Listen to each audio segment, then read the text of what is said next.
ng Panginoon, parang silent ears siya sa akin. Parang silent ears siya sa akin sapagkat dito gagamitin ang propeta, yung dalawang propeta, which is the spirit of Elijah and Moses. Hallelujah, para sila ay makabalik sa Panginoon.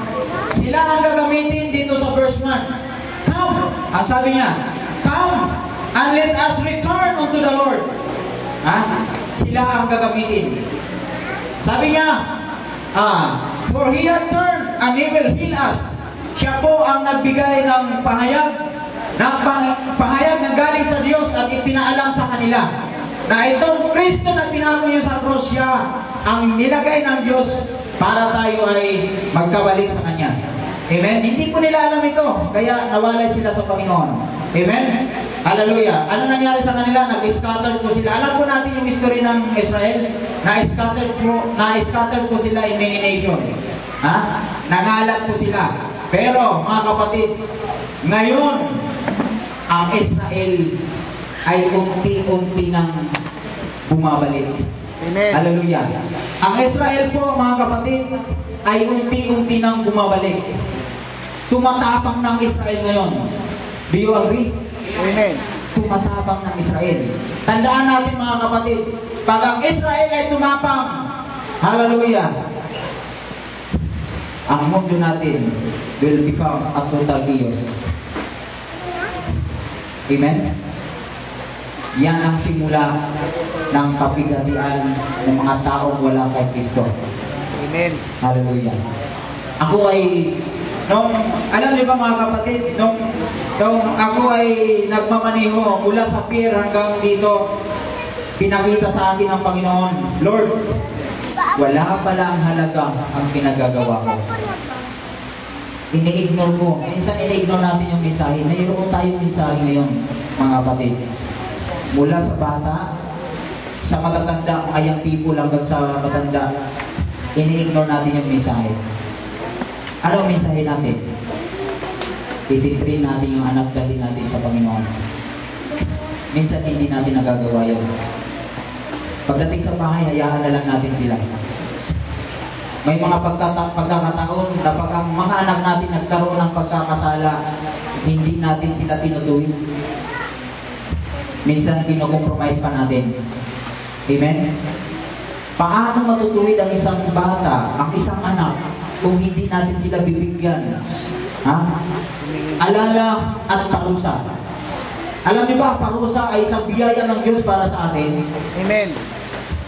Kung ang rod and reproof ay hindi mo inilapat sa iyong anak, hallelujah, aabusuhin ang iyong anak. Kaya ngayon, mga kapatid, pinalabas yung tinatawag na child abuse, hindi ko ako agree dyan. Kailangan kong tumayo sa harapan ng Panginoon. Amen? Kasi ito ang time ng persecution sa lahat ng mga tunay na lingkod ng Panginoon. Ngayon, ano ang ipagpapalit mo? Hahayaan mo ang iyong anak na magkasala at sabihan mo na lang, hindi mo lalapatan ang parusa? Hindi mo pwede para sa akin yun. Kailangan siyang makaranas ng hirap at parusa, ng rod.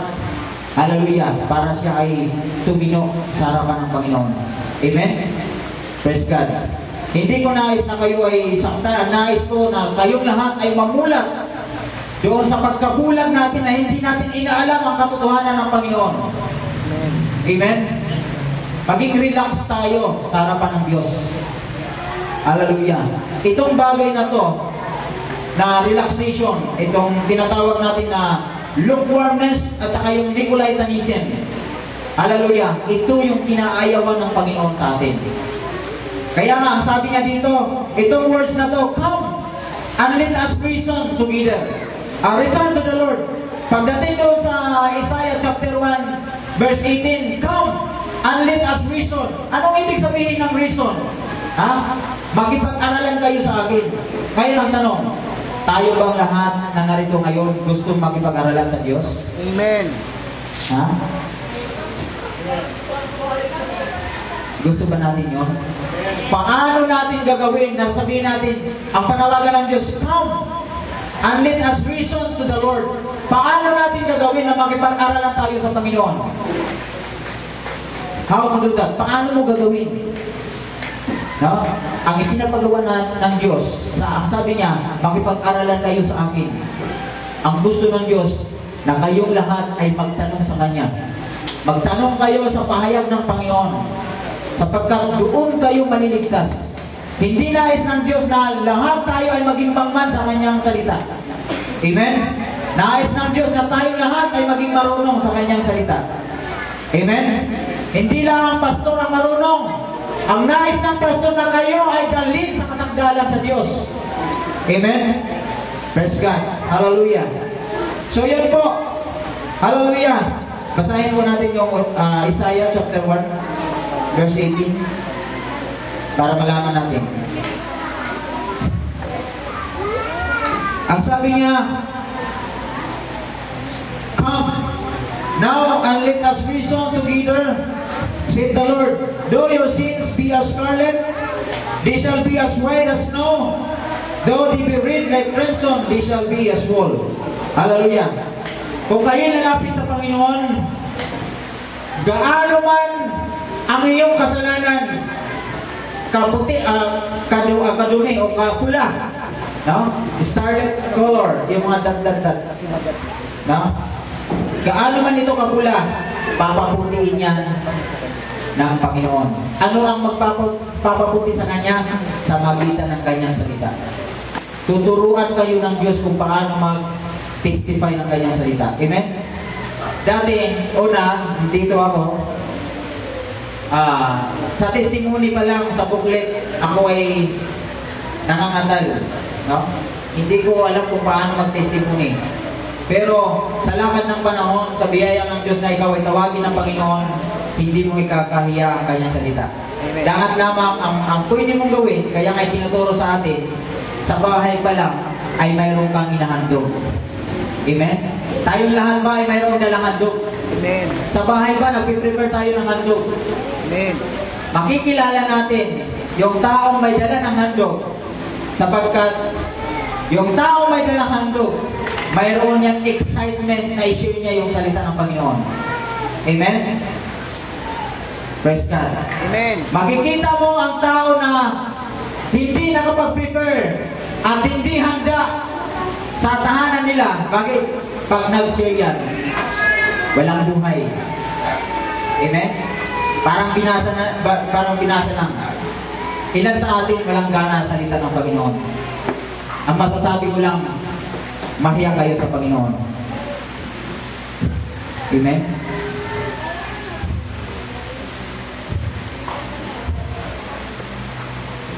Nakakahiya tayo sa Panginoon. Hallelujah.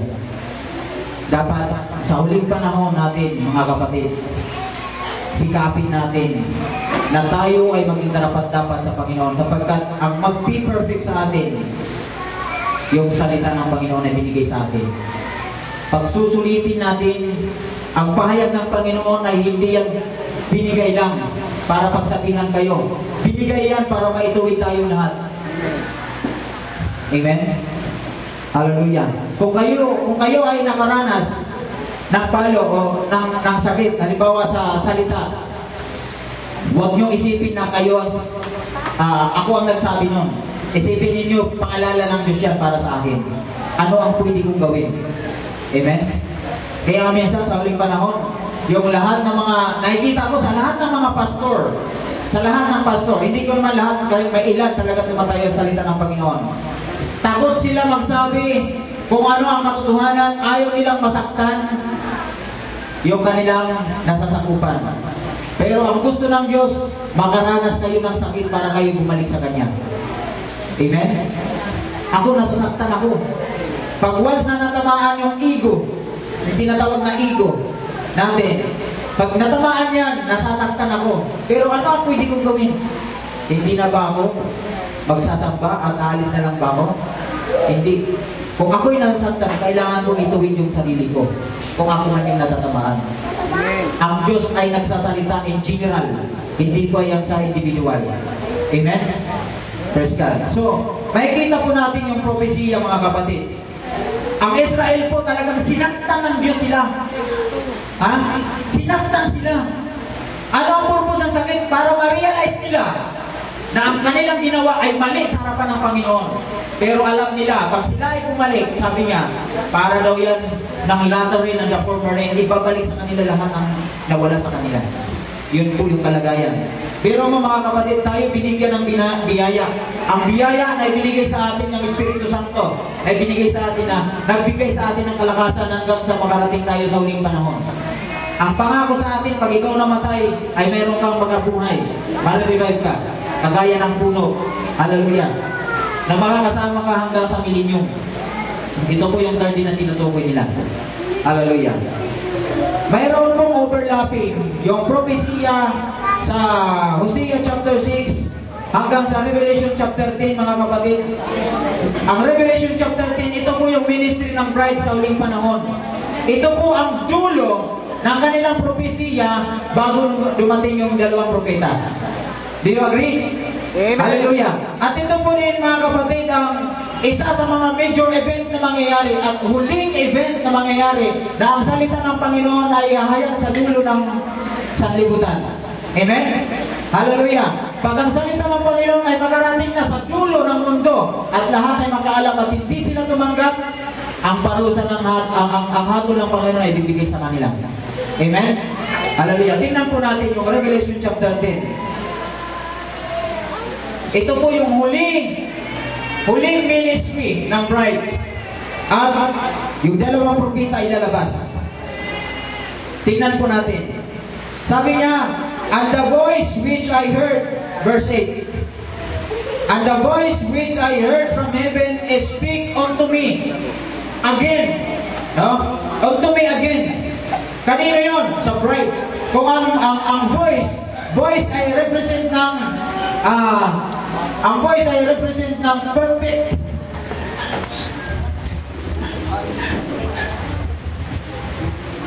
Bible, Sister Ann. Perfect understanding.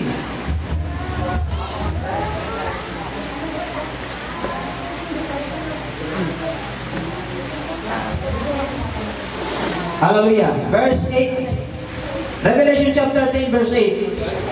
Ang sabi nga rito, the voice which I heard from heaven speak unto me again, and said, go and take the little book which is open in the hands of the angel, which is standing upon the sea and upon the earth. Hallelujah. Verse 10. And I took the little book out of the angel's hand. Verse 10. Sabi niya, and take it, and ate it. It was my mouth sweet as honey, and as soon as it had eaten it, my belly was bitter. Verse 11. And I said unto me, thou must prophesy again before many people, nation, and tongues, and kings. Itong Revelation 10 verse 11, ito po yung dulo. Ito po yung dulo ng ministry. Nasa dulo, ng pinakadulo po to. We are the end of the end. Nasa dulo po. Ang Revelation 11, 10 verse 11, dyan po. Kanino po yan ibinigay? Sa mga brides sa huling panahon. Amen? Hallelujah. Kaya nga sa huling panahon, pag ikaw'y tinawag na bride, mayroon kang calling sa Panginoon. The highest calling of God ay binigay sa iyo. Hindi ka mahiyang tumayo sa harapan ng Panginoon. Amen? Kahit saan ka pumunta, kaya mong tumayo. Salita. Bakit? Nakarinig ka ng tinig na galing sa Panginoon. Hallelujah. At ang tinig na ito, yan ay nakasulat doon sa Isaiah chapter 52. Sa Isaiah chapter 52 verse 8. Noong dulo ng propesiya na ito, hallelujah, ito ang dulo. At ang dalawang propeta ay mahayag. Tandaan natin, itong ministry, thou must prophesy again to many nations, tongues, and kings, hindi lang po yan dito sa Pilipinas. Amen? Hindi lang po yan sa buong Pilipinas, kundi yan ay buong mundo na ahayag ng Bride of Christ. Ang Bride of Christ ay hindi lang po dito sa Pilipinas, mayroon din po sa ibang lugar. Amen. Na kung saan parehas ang tinig na narinig nila. Amen? Tingnan po natin, Isaiah chapter 5, Isaiah chapter 52.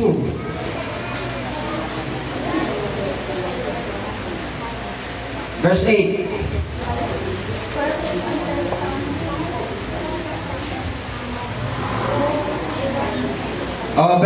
Basahin muna natin yung verse 1 hanggang 8. Basahin ko. Awake, awake, put on thy strength. Ha? Kanina yung sinasabi? Sa bawat isa nakakapakinig ng salita ng Panginoon. Ito ay propesiya din sa Israel. Awake, awake, put on thy strength, O Zion. Put on thy beautiful garments, O Jerusalem. The holy city, henceforth there shall no more come into thee the uncircumcised and the unclean. Hallelujah. Pag sinabing na walang pupunta sa Diyos na hindi Malinis. hindi malinis, lahat sila malinis. Amen. Hallelujah. Gusto ba pwede ba ang Diyos tumanggap ng hindi malinis? Ayaw ng Diyos ng hindi malinis. Gusto ng Diyos kayong lahat ay malinis. Amen? Hallelujah. Gusto ng Diyos na kayong lahat ay malinis. Shake thyself from the dust. Yung dust na ito, mga kapatid, isang larawan ng kasalanan. Ha? Tayo ba'y nakakagawa ng kasalanan? Yes. Sabihin natin tayo nakakagawa ng kasalanan. Ang gusto ng Diyos na aminin mo na ikaw ay may kasalanan. Amen? Praise God. Aminin mo. Kasi kung hindi mo aminin, alam ng Diyos, nagsisinungaling ka lang. Amen? Pahihirapan ka. Kaya ka mayroon tayong session. Ang purpose ng session ay isakpit mo ang kayong kasalanan para ikaw ay matulungan, para ikaw ay mabigyan ng tamang paglakad sa buhay. Ang session, kaya ang hukom para sa akin, ang hukom ay hindi binigay para pahiyain lang ng bawat isa. Ang hukom ay binigay para tayo ay ituwid ng Diyos. Amen? Hallelujah. Praise God. Ang sabi niya, shake thyself from the dust, arise and sit down, O Jerusalem. Hindi po ito Jerusalem, tayo pa spiritual na Jerusalem. Na gusto natin na ang sabi niya, arise and sit down, O Jerusalem. Loose thyself from the bands of thy neck, O captive daughters of Zion. Captive tayo sa kasalanan. Anong gagawin sa kasalanan? Arise and shake up the ano bang shake? Alugin para mawala ang kasalanan. Yun ang nice. Para anong paraan para anong paraan na isi-shake mo yung kasalanan? Mag-undergo ka ng session. Magpa-counseling kayo. Bawat isa sa atin, mayroon tayong kasalanan. Pero ang kasalanan na ito ay ating tinatago at ating sinasarili lang. Kagaya tayo ni Judas. Ano nangyari kay Judas? Nagpakamatay siya dahil hindi niya nakayanan. Dapat nagsabi siya, ano ang gagawin ko para hindi ako mamatay? Hindi. Tinago niya lang ang kanyang kasalanan. Ganyan tayo, mga kapatid. Tinatago natin ating kasalanan. Hindi tayo nahihiya sa Panginoon. Praise God. Sabi niya, now therefore, what I hear, said the Lord, that my people is taken away for naught. They that rule over them, make them to whole, said the Lord, and my name continually every day is blasphemy. Ang kanyang pangalan, bawat araw, ano ba ang blasphemy? Laging namumusong. Bakit? Ang pangumusong ay paggawa ng kasalanan natin sa harapan ng Panginoon. Dapat matakot tayo sa Kanya.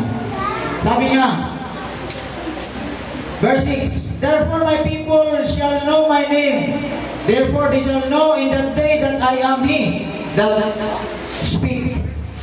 Behold, it is I. Nakita natin? Sabi niya, sa huling araw, ako ang magsasalita sa inyo.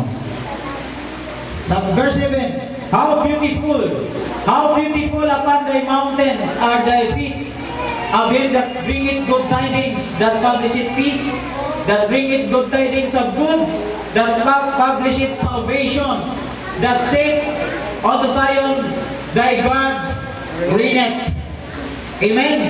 Pinapahayag ba natin ang kapayapaan ng Panginoon? Ang kaligtasan ng Diyos sa atin? Hallelujah. Verse 8. Thy watchmen shall lift up the voice. Yung voice na ito, yun ang nandoon sa Revelation chapter 10 verse 11. Amen? Sabi nga, watchmen. May nakita ako doon sa pelikula na watcher. No? Sa panahon ni Noah, they are the watcher. Ano ang purpose ng watcher? Para i-secure yung servant of God. Sinisecure niya si Noah para hindi saktan ng mga maruruming buti. Sabi nga, thy watchmen shall lift up the voice. Yung watchman sa panahon natin ngayon, sino ito? Ha? Sino ito? It is the gift of God into the church, the fivefold ministry. Nakikita nila kung ano ang kalagayan ng kanilang nasasakupan. And that is the instruction of God. Sabi niya, thy watchman shall lift up the voice. With the voice together shall they sing. When we sing together, hindi lang po siya ang umawit. Kaya nga kanina, ang pangungusap na natin dito, mga musikero, lahat kayo ay umawit sa Panginoon. Amen. Amen. Hindi natin kinatakabaran ang magpuri sa Panginoon. Amen. Amen. Amen. Hallelujah. Ang Diyos ay nag-grieve dyan, mga kapatid.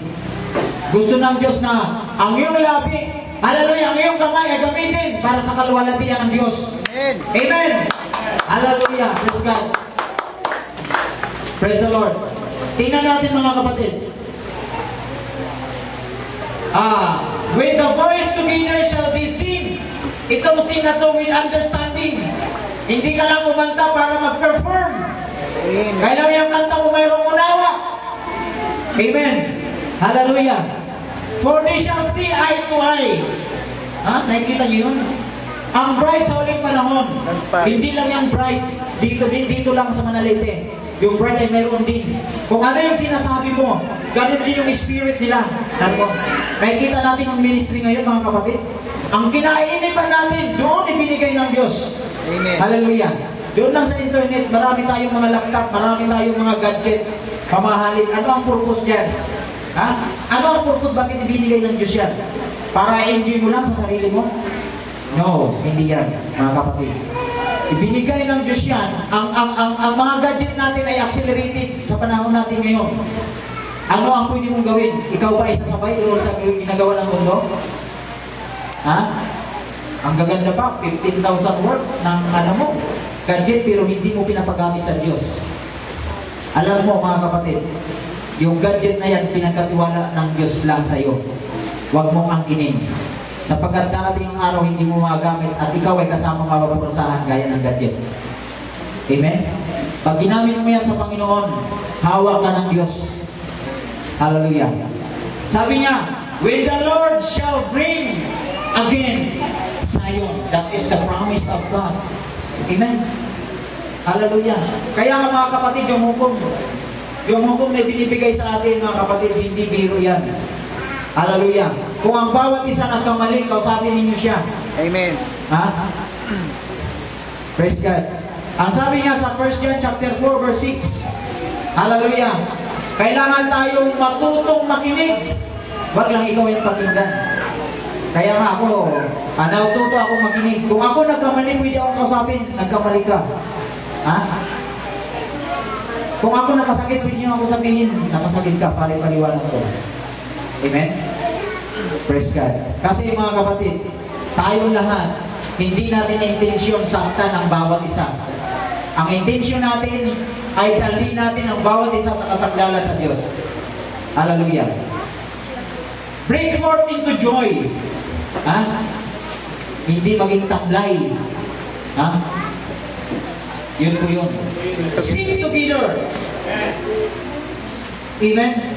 Hallelujah. Ye west places of Jerusalem, for the Lord hath comforted His people.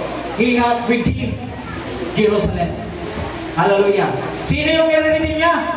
Ang Jerusalem ay i-redeem niya. Ano ang kategori ng Jerusalem? Hallelujah. Bago dumating yung dalawang propeta, mga kapatid, the trumpet shall sound, and the voice of God, hallelujah, and the voice of God will reveal sa sa bawat isa. Tingnan natin yung voice doon, mga kapatid. Yung voice na yon. Hallelujah. It is the perfect understanding sa bawat isa sa atin. Yung voice na ito sa Revelation 10:11, thou must prophesy against the many nations, na nasa Revelation chapter 8 verse 8 at 10 verse 8. Hallelujah. Yun po din ang voice na naroon. Na ang bawat isa ay mayroong tinig. Hallelujah. Ang bawat isa ay mayroong excitement. Hallelujah. Amen. Malalaman mo ang tao na hindi ligtas. Ha? Walang excitement sa kanyang salita. Amen. Kung yan ay nararamdaman ninyo, mga kapatid, hallelujah, umiyak kayo sa Panginoon. Napakahindik-hindik ang mangyayari sa iyo. Kaya nga sabi niya, Isaiah chapter 1, "Come, and let us reason together," said the Lord, "that your sin, like the scarlet, but magiging white as snow." Amen? Walang exempted sa atin, lahat tayo makasalanan. Ang nais lang ng Diyos ay mag-submit kayo sa Kanya. Yan lagi ang panawagan ng Diyos. Amen.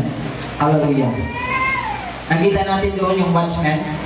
Sino ba yung watchman? I-identify natin. Sa ating personal, ang watchman ay ang tatay. Amen. Ha? Ang tatay yung nakakaalam kung anong pwede niyang gawin sa kanyang anak. Pangalawa, kung yan ay sa iglesia, ang watchman dyan ay yung mga elders, pastor. Amen? They are watch for the soul na nandoon sa loob. Amen? Pinoprotektahan nila kayo. Ha? Nananalangin sila araw at gabi para hindi lang kayo silain, ang sabi ni Pablo, ng lubo. Yun po panalangin nila. They are the watcher, they are the watchman of God sa iglesia. At sino yung watchman sa buong mundo? It is the guest of the fivefold ministry. Hallelujah. Kitang-kita nila kung anong kalagayan nagaganap sa mundo natin ngayon. Amen? At yun ay inihayag sa bawat lingkod ng Panginoon sa lahat ng kanyang pinili. Sa ulitan mo. Amen. Praise God. Matakot tayo sa Panginoon. Hindi matakot na takot tayo sa Diyos, kundi matakot tayo gumawa ng kasalanan sa harap ng Panginoon. At tayo lumapit sa Kanya. Amen? Hallelujah. Gusto niyo bang lumapit sa Panginoon? Yes, God. Tayong lahat ay mga tayo para sa ating pagtatapos. Praise God. Hallelujah. Sabi niya, depart, verse 11, depart ye, go ye out from thence, touch no unclean things, go ye out of the midst of her, being in that bear the vessel of the Lord. Amen. So yun po ang panawagan.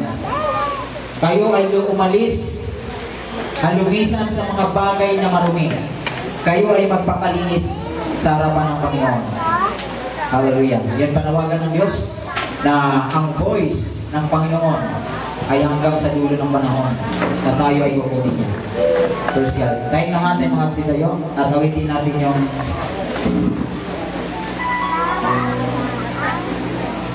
ano yan yung kinanta natin kanina dahil time. Walang sumbong yan. Pagkasuyo ako ng sumbong na doon sa bahay. Ay, pakuan ko yun.